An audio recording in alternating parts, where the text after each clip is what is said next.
What's going on, people? My name is Batman, and this will be my final video complaining about Call of Duty Ghosts, because I realize whining about Call of Duty is a cliche. It has been for years, and I know it gets old, so just bear with me one last time. The final epic conclusion to the 17-part series examining how and why this game takes the D in the ear all day, every day. This is actually very therapeutic for me personally, believe it or not. It's very satisfying to get upset with Call of Duty and then be able to channel that frustration and or anger into a commentary and get you guys all riled up as well. And I love the concept of using their product for a video and then bashing their product in that video and then getting channel growth off that video. It's just so immoral, which is precisely why I like it. I don't have to play by the unspoken norms, because I can play that game too, IW. This is Total War. Anyways, what I want to look at in this video is, first of all, the steps that Infinity Ward took to empower and protect new players, casuals, and or bad players in Call of Duty Ghosts. And every Call of Duty since COD 3 has taken steps to aid noobs in their struggles. It's nothing new, and we were all noobs at one point and might not have ever had the enjoyable experiences we had with the game if the devs hadn't looked out for us when we started. Also, financially and pragmatically, if that's what they have to do as a business, I understand, and so by itself, catering to new players doesn't upset me. But I do think it is still very important to understand what steps were taken to achieve that goal so that you can better maneuver them as a player, and also so you can see where the devs screwed the pooch with a 2x4, and that pooch squealed with fear and confusion as it died from internal anal seepage. The pooch, in this metaphor, being Call of Duty, obviously. IW came to the table with two key objectives for Call of Duty Ghosts. The primary objective, the objective that is always of the utmost importance, was protecting noobs. But the secondary objective, and equal priority, was to move away from Black Ops 2 in some ways. The constant tragedy that is at the root of the clusterfuck of Call of Duty's skill gap evolution is that every time the devs try to implement a skill gap shrinking mechanism, the fan base inevitably and consistently rejects it sooner or later. Ironically, even many of the players that are meant to be boosted by these policies rage against them in the end. Juggernaut, Deathstreak, Scavengeable Claymore, Second Chance. Every year, the COD developers have to come up with something new and sneakier and more hidden, because every year, whatever they do to protect casuals, the idea is always soundly rejected by the players. Once they figure out what's going on, of course, which they inevitably do. Most recently, Black Ops 2 built a game of mass simplicity, complete symmetry in the same 3 lanes and only 3 lanes applied to every single map. On top of incredibly compact maps, the result was a sort of chaos. The symmetry gave no particular side of any piece of cover any advantage. All that mattered was who got to the cover first, and that was often very random. And because of the compact square footage and simplistic route layout, one of the widest sections of the skill gap was effectively diminished to its most insignificant state. Tactical positioning in Call of Duty and your skills in regard to strategy based on positioning suddenly didn't matter at all, because it was obvious where the enemy spawned, it was obvious where the enemy was going to be, and there was only so many places you could be, and there were only so many places you could hide from the enemy. Indeed, all anyone had to do was walk forward, and inevitably they would find an enemy, and statistically speaking, they were guaranteed to kill said enemy at least a few times a match. Black Ops 2 guaranteed every player kills. That was their casual strategy, and as always, it was rejected for 2 primary reasons that shed light on how and why Ghosts moved in the opposite direction. For one, constant strings of death were a problem in Black Ops 2, as they've been in many CODs before and will probably be in many CODs in the future, but it is the main problem Ghosts has tried the hardest to alleviate. They don't want players dying rapidly after spawning, and they absolutely don't want players going on streaks of uninterrupted deaths, which in theory doesn't sound like a terrible goal to have, but in practice the way they've gone about it is incompetent.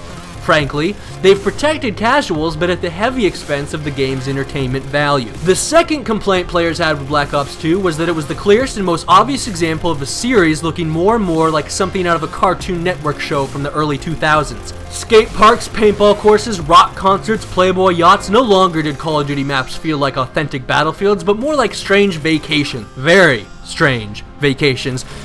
This lack of authenticity in combination with the mass simplicity in the forms of symmetry and a uniform code of adherence to the 3-lane system began pushing more and more players, perhaps for the first time a vocal majority, to proclaiming Call of Duty a little kid's game. And as I've talked about before, the little kid label is fatal to any product seeking to gain and retain traction amongst a teen and or young adult audience demographic. So Ghosts set out to give noobs a good time, protect them from constant death chains, and move Call of Duty away from the little kid mentality.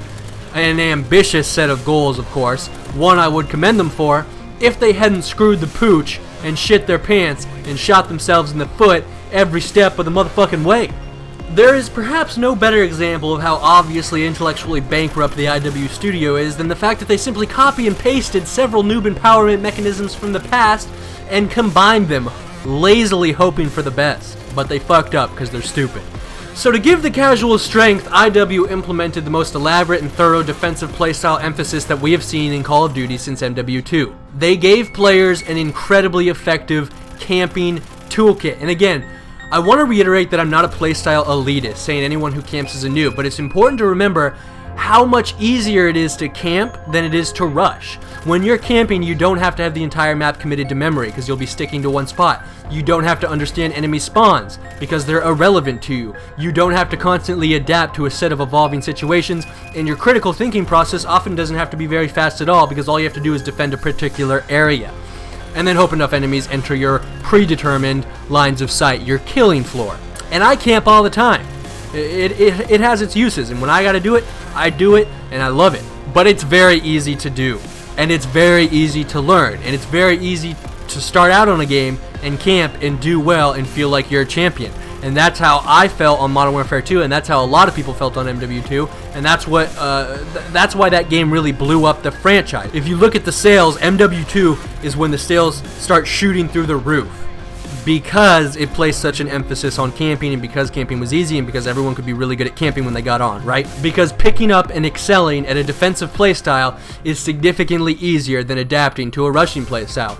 And so now we look at what the developers have done to support defensive playstyles and oppress rushing playstyles. Now, I've talked about some of these things before in past commentaries, but I just want to reiterate them once again for the sake of a full rundown in this video. For starters, the clearest example, my favorite example, is the IED. In every previous Call of Duty, you had to stand over the spot where you wanted to place your claymore. You had to angle it properly because the claymores only blew up in one direction, and this meant that a skilled rusher could outmaneuver it. The claymores also had two little red lasers that indicated which direction that claymore was going to blow, and also made them more visible in general. But now it's an IED. You can throw it across the room, and you don't have to be very particular with positioning because it has a full 360-degree blast radius. This means that the IED cannot possibly be outmaneuvered, and there's no longer any red lasers sticking out, so it is very camouflaged to the naked, unsuspecting eye. Footsteps are incredibly loud, giving a distinct advantage to the person standing still and a distinct disadvantage to the person moving. Dead silence is countered by awareness, but there is no counter for awareness. I also think this game has provided players more natural camouflage than we have ever seen before. When you look at the way bad guys blend in on a map like Prison Break or Whiteout, it's kind of ridiculous. Like, I'll be within 10 feet of a motherfucker and not even notice him because he just blends in perfectly with that rock and that bush. You know what I mean? And coincidentally, rock bush are the two words I would use to most accurately describe my cock. And many of the kill streaks disproportionately benefit defensive playstyles. For instance, the guard dog. Rushing with it isn't impossible, but there's a very high chance it dies as soon as you die, or it gets shot from a distance without you even noticing until it's too late, and half the time it only kills your attacker after your attacker has killed you, because the dog is running behind you and the attacker is shooting in front of you. But when you're camping with it, that dog is so powerful. It is incredibly effective. For instance, if you camp with a guard up in the guard tower in Prison Break, it's gonna shit on anyone who tries to come up those stairs because all it has to do is turn the corner and it's in lunge range. Same goes with the support squad mate.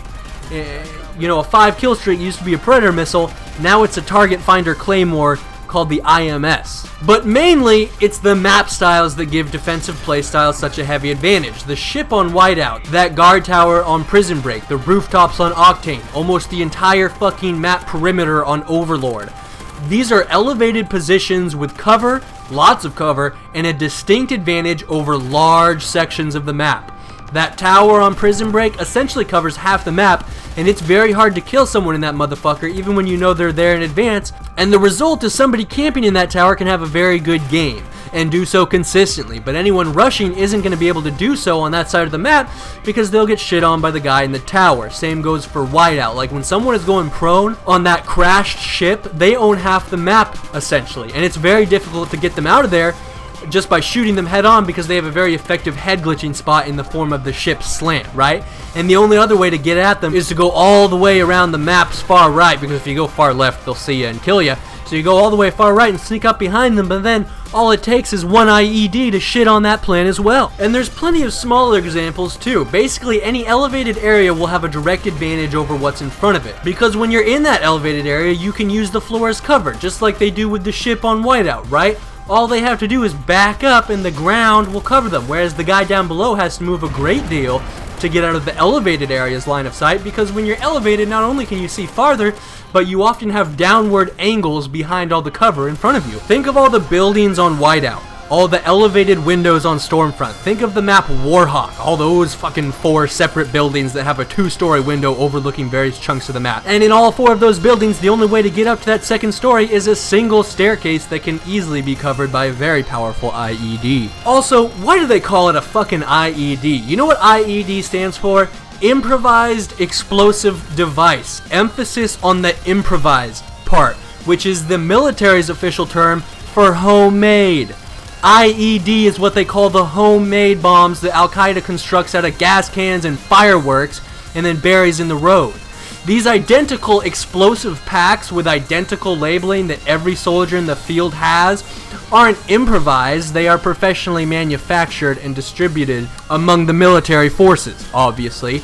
These developers are just so fucking stupid. It's laughable. But I digress. The point is, no Call of Duty since MW2 has implemented such a heavy and consistent array of effective camping spots like Ghost has. Black Ops 2 had no such locations. There was, for the most part, no verticality to the maps whatsoever, and when there was a vertically enhanced camping spot of some sort, usually it either didn't cover a very large or meaningful section of the map, like if you think of those 2 symmetrical 2-story buildings on Drone that only overlook that one grassy lane in the middle of one side of the map, or the vertical area was very exposed and not easy to consistently hold down. The helipad on Drone was probably the highest point in the game, but it wasn't very safe up there, now was it? And every potential elevated defensive position was always very flankable, right? It had multiple entrances and pathways to get there. For instance, if you'll recall the middle building on Express in Black Ops 2 next to the train tracks, you could enter from 2 windows on opposite sides of one another, or the ladder on its own side as well. That meant that even a player camping up there with a claymore would still always be vulnerable from at least one side. And further, to kill someone camping in there, you didn't have to climb all the way in. You could climb up to the window and then literally head glitch it from the outside. You had the advantage over the camper in the camper's own window. Black Ops 2 was not a camper's game. Elevated positions with advantageous lines of sight covering a decent chunk of the map and having only one entrance that needs to be defended are what enable camping defensive playstyles, and we have not seen this type of building have such prevalence in a game since MW2. Now, this is the playstyle they gave casuals to fight with and to do well with, and they do. But it's important to realize that Ghost has also gone above and beyond to protect players from rapid death chains, and this is where I would argue the developers fucked up the pacing of the game, because they combined the MW2 camping playstyle encouragement with the Black Ops 1 player protection model. Treyarch publicly announced that in Black Ops 1 their goal was to give every player at least 3 seconds of life every spawn, and I would argue that IW has done the same thing with Ghost, they just didn't announce it. But I think it's clear they've worked very hard to protect players from the aggression of other players. IW has done their best to give a freshly spawned player enough time, space, and cover so that said player doesn't have to get into a fight until he or she is personally ready to get into a fight. Now, I'm not saying that by itself that's a bad thing, but in combination with the defensive playstyle emphasis, I think it has a detrimental effect on the pacing of the game. Now, they've taken 2 big steps to achieve this goal. First, they made sure the maps are fucking humongous, obviously, but the second and more irritating step they took was to deliberately disrupt the flow of every match by removing most traces of geometric map infrastructure at all. Now, a match's flow, which I personally define as the rate and consistency at which enemy combatants are engaging one another, can be broken down mathematically. Black Ops 2 took flow to its highest possible extreme, and I'm not saying that's a good thing either. I always believe balance is the best course of action. However, if Black Ops took it to the highest extreme, Ghost has taken it to the lowest extreme. Black Ops 2 maps always broke down into 3 lanes with 6 players on each team. The highest probability was that each lane had 2 players from each team in it. They also greatly compacted the maps and on top of this set up the spawns in a way so that the vast majority of the time all you had to do to find the enemy spawn was walk forward from your own spawn. This generated a very fast-paced game, and a lot of people didn't like it that way. What Ghost has done is removed clearly defined lanes from the maps entirely. If you look at a map like Chasm, you could walk from one end of that map to the other, often without encountering a single enemy, even though there's a good chance you came within 5 feet of an enemy several times on your way. Because there's just so many different passageways and routes that you could take. If I'm on A-Dom and I want to travel to C-Dom, I can go underground into the subway, at which point I'll have another 3 different passageways leading me back up to 3 different positions on ground level, or I could go up the stairs to the top story, at which point I'll have 3 more possible routes I could take to C-Dom, on top of the potential to go down another ladder, or jump to the first floor, or go down the ramp into the bar, or go down the staircase instead. In fact, at C-Dom, you could have 2 enemies going up the ramp in the bar area, and down the stairs right next to the bar area respectively at the exact same time without noticing one another. And that's precisely what I'm talking about. It's hard to find people because there are so many potential routes to take to and from any position on the map.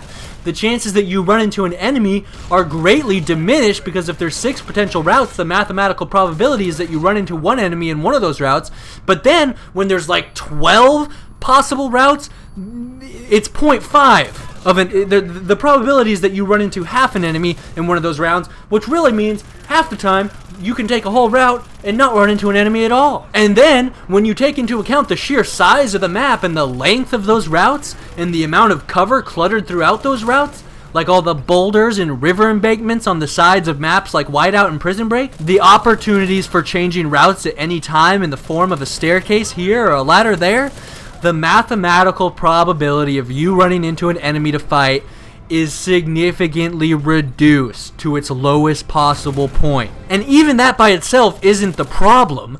It's that you combine that uber low probability and then it's pushed even lower when you take into account that so many players simply aren't moving anymore because they're playing defensively, because that is what this game encourages. That's the best way to play this game. And when players play defensively, it encourages all the other players to play defensively because they're too scared of defensive players in every nook and cranny to want to play offensively themselves. So suddenly, nobody is fucking moving, and even if they were moving, they wouldn't be able to find each other. And that is what I believe is at the core of this game's pacing problems. It reminds me of when I was a little kid and me and my cousin would get plastic lightsabers for Christmas and then duel with them like you do, and we wouldn't really be aiming for each other because you would just end up bashing each other repeatedly because neither of us was actually a trained swordsman, or in this case a Jedi, so we didn't know how to parry and counter stab or anything. So, you know, when you're having a pretend lightsaber duel, you aim for the other guy's lightsaber.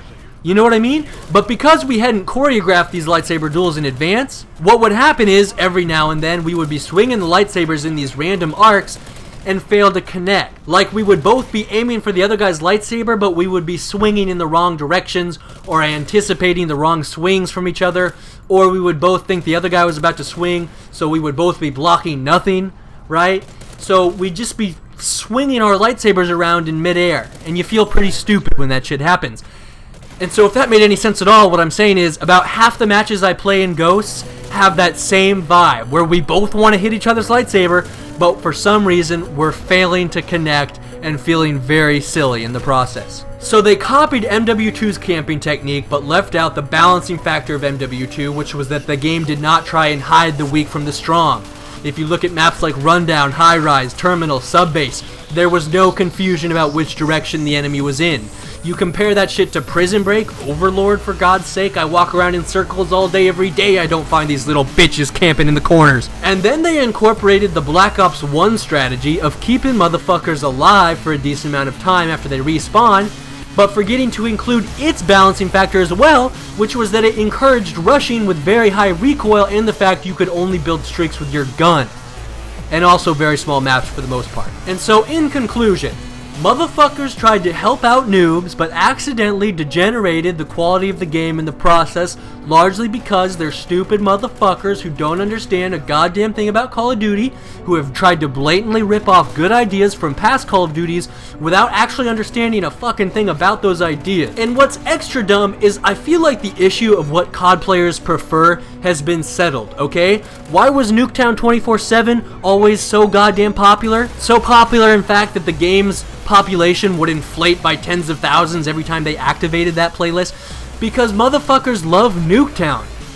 I wonder why. Maybe because of all the pretty colors. Couldn't possibly be because of the incredibly small size and fast pace. Do you guys remember in Black Ops 2, with every map pack, they also had a bonus playlist come out? Do you remember Chaos Mosh Pit? It was just nothing but small maps.